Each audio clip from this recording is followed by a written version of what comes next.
Vous savez, la noble quête qui m'incombe en ma qualité d'éminent chronique... Non, c'est déjà trop.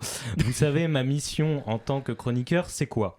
Et quand je demande c'est quoi, ça ressemble à une question que je vous pose, mais ne vous méprenez pas, j'attends zéro réponse de votre part parce que je vais y répondre moi-même directement. Parce que regardez bien, vous voyez cette formule, c'est quoi? C'est pas juste une simple question, c'est bien plus que ça.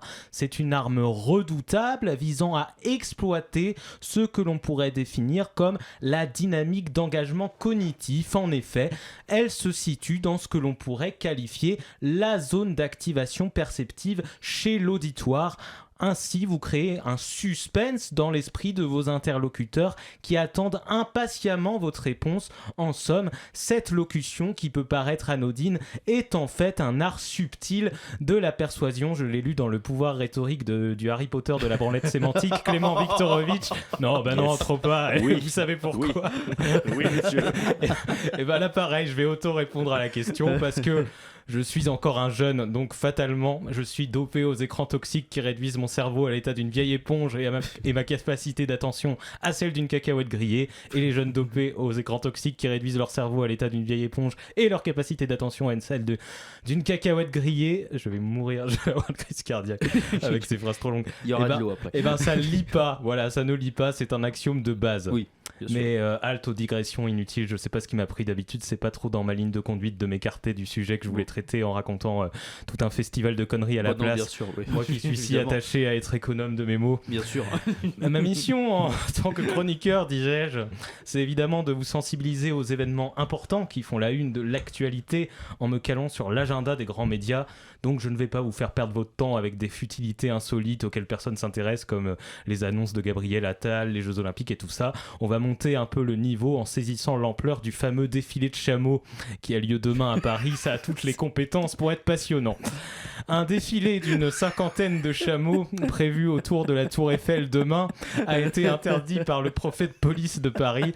En même temps, oui, la Tour Eiffel, c'est pas subitement devenu un parc animalier pour vos galas improvisés. Non, Et, il fait tellement chaud au mois d'avril qu'ils ont confondu le champ de Mars avec une région désertique aux conditions extrêmes.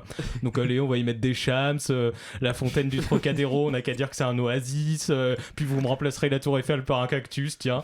En plus, la Dame de Fer, elle manque de fer en ce moment, hein. Elle titube un peu. À tout moment, ça se transforme en un jeu où les chameaux, ils pavanent autour d'elle et le premier qui se la prend dans la poire, il a perdu. Ah là là, il ne fait pas bon être un mammifère top modèle de nos jours.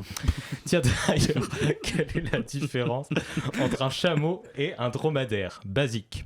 C'était Orelsan qui disait ça. La différence entre un chameau et un dromadaire, basique. Bon, c'était pas sa meilleure punch, mais bon. C'est bien imité, ceci dit. Bien joué, ouais. Ah, c'est marrant.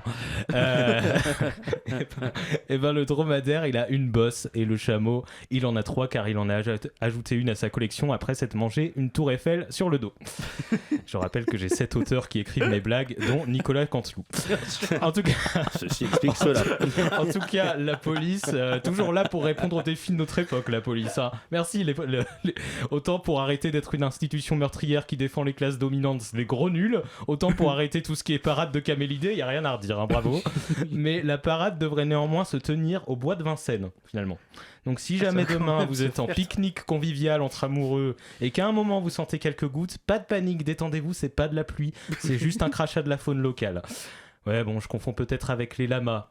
Je suis pas imprécis, je suis inculte, ok? Et j'y mets beaucoup d'efforts. C'est des heures et des heures à mettre des photos de moi qui sourit béatement sur mon Insta au lieu d'apprendre des choses. Le seul chameau que j'ai vu de ma vie, c'était un costume dans Masked Singer, justement, avec Nico et Daniela Capone à l'intérieur, alors que je sais même pas qui c'est, machin, là. Alors venez pas me dire que je suis une encyclopédie vivante sur les animaux, ok? Et en plus, je lis pas.